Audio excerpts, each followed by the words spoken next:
let's look at this reaction. We have two ionic compounds that are reacting, so this must be double replacement.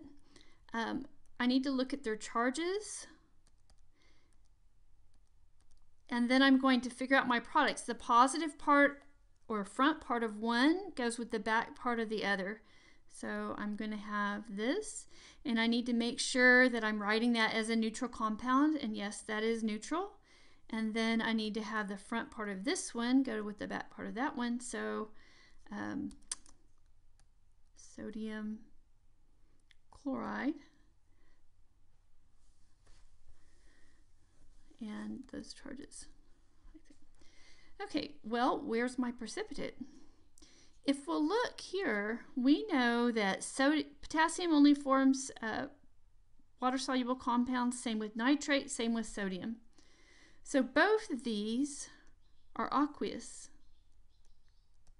In order for a double replacement reaction to occur, we need to either have a precipitate, which we don't,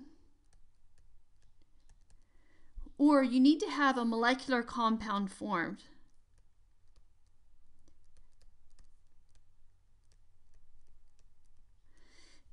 The molecular compound we normally see is water. We see that sometimes. But anyway, so we don't have one of those criteria, so we have no reaction occurring.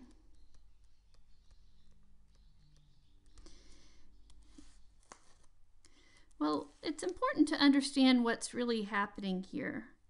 And I'm going to just use some dots to represent my different ions. When you put potassium chloride in water, it ionizes because it's water soluble. So there's my potassium. Here are my chloride ions. Okay, and same thing when I put in sodium nitrate. It's totally ionized. They're just floating around separately.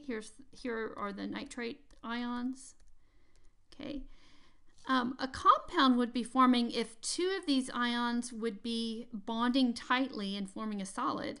But what we have are just four different ions, just all mixed, physically mixed, with no new compound being formed. So this is what it is when you have no reaction.